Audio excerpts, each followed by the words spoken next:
कई वर्षों से वहाँ यौन शोषण का मामला चल रहा है। पचारिया जो है पिछले दो साल से ये घटना चल रही है, उनके सब कुछ संज्ञान में है। घटना है कि वहाँ महिला जो छात्रावास है उसके अंदर पुरुष अवैध रूप से कब्जा करके रह रहे हैं। आप समझ सकते हैं महिला सुरक्षा के साथ सरकार कितनी बड़ा खिलवाड़ कर रही है। मुजफ्फरपुर बाल गृह में जो यौन उत्पीड़न का मामला हुआ था, जो देश और दुनिया में प्रचलित हुआ, जस्ट लाइक वही यह मामला। ज्यादातर जो विक्टिम है वो अति पिछड़ा समाज से आते हैं। माननीय मुख्यमंत्री नीतीश कुमार जी का गृह जिला नालंदा के नूरसराय में जो डाइट है शिक्षण प्रशिक्षण केंद्र में कई वर्षों से वहाँ यौन शोषण का मामला चल रहा है और इस कड़ी में कई कार्रवाई भी हुई है, लेकिन नीपा पोती नीचे स्तर पर ही कर दिया गया है। हम लोगों के संज्ञान में जब यह बात आई है तो हम लोग भी एनसीईआरटी के डायरेक्टर साहब से मिलकर करके ज्ञापन दिया, नालंदा जिला के जिलाधिकारी और एसपी साहब को ज्ञापन दिया है और कार्रवाई की मांग किया है। तो आज हम लोग यह प्रेस कॉन्फ्रेंस इसलिए किया कि हम मांग करते हैं कि एसआईटी का गठन कर जांच कराया जाए और जो दोषी है उस पर उचित कानूनी कार्रवाई किया जाए। यह जस्ट लाइक मुजफ्फरपुर बाल गृह में जो यौन उत्पीड़न का मामला हुआ था, जो देश और दुनिया में प्रचलित हुआ, जस्ट लाइक वही यह मामला है।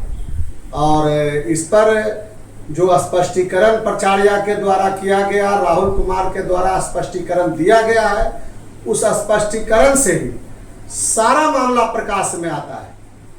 और जो आवेदिका है उसको तो डांट फटकार कर करके कई तरह से दबाव डाल कर करके और मामला को चुप कराने का, मामला को नीपापोती करने का लगातार प्रयास किया जा रहा है। 2 साल पहले भी एक बच्ची के द्वारा जो है मामला लाया गया था, उसके गार्जियन लोग आए, उसको भी प्राचार्य के द्वारा जो है यह कह कर करके पोलाइटली ढंग से कि लड़की के इज्जत का सवाल है, आप इसको प्रकाश में लाइएगा, आपका लड़की का फिर शादी नहीं होगा वगैरह वगैरह कर करके डरा धमका कर करके मामला को निपापोती किया गया।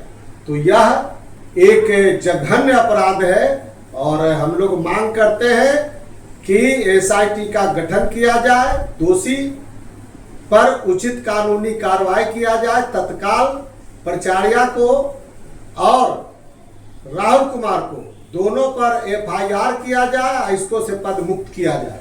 यह हमारी कार्रवाई की मांग है और अगर उचित कानूनी कार्रवाई जल्द नहीं होता है तो हम इसके विरुद्ध जो है धरना प्रदर्शन करेंगे, आंदोलन करेंगे।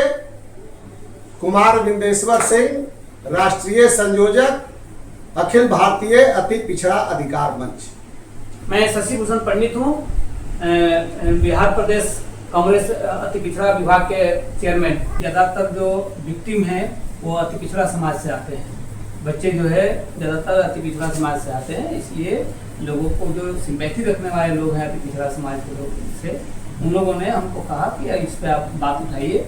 और जब हम लोगों ने बात उठाया तो सब कुछ अपने आप जो है सब वो पिक्चर में आने लगा चीज़ें। और जब आप डॉक्यूमेंट को आप खंगालिएगा, पढ़िएगा तो आपको साफ दिखेगा कि ये बहुत बड़ा, जैसा कि विंदेश्वर जी ने कहा कि बहुत बड़ा ये घटना है। प्राचार्य जो है पिछले दो साल से ये घटना चल रही है, उनके सब कुछ संज्ञान में है। उन्होंने स्पष्टीकरण मांग रहे हैं, विक्टिम को दबा नहीं है। तो ये साफ जाहिर होता है कि प्राचार्य का मानसा जो है लोगों को, जो विक्टिम लोग हैं उनके साथ न्याय करना नहीं है। शर्मनाक घटना है कि वहाँ महिला जो छात्रावास है उसके अंदर पुरुष अवैध रूप से कब्जा करके रह रहे हैं। आप समझ सकते हैं महिला सुरक्षा के साथ सरकार कितनी बड़ा खिलवाड़ कर रही है। कोई देखने वाला वहाँ नहीं है। महिला प्रिंसिपल के होते हुए इस तरह की घटना हो रही है, वो भी मुख्यमंत्री के गृह जिले में। कितनी शर्मनाक और घिनौनी घटना है। सरकार कहाँ वादा करती है और दावा करती है बेटी पढ़ाओ और बेटी बचाओ, और आप इस तरह की जब बेटियां पढ़ने जा रही हैं तो उनके इज्जत आबरू के साथ इस तरह का खिलवाड़ हो रहा है, सरकार इस पे क्या कर रही है? आज 5 दिन हो गया पेपर में मामला आए हुए, सरकार इस पे मातृ विभाग की तरफ से 3 सदस्यीय कमेटी बना के भेज देगी, जांच चलेगी। लीपापोती के जांच तो प्रिंसिपल ने भी करवाया है और प्रिंसिपल जांच को दबा के बैठी हुई है। तो ये मामला आप सभी पत्रकार बंधुओं से अनुरोध है कि इस मामला को जोर शोर से उठाएं और बच्चियों को न्याय दिलाएं। अति पिछड़ा समाज की सारी बच्चियां हैं और वो दबंग किस्म के वहाँ व्यक्ति उस तरीके से बैठे हुए हैं। पता नहीं बिहार में कितने संस्थानों में इस तरह की घटनाएं अभी चल रही होंगी।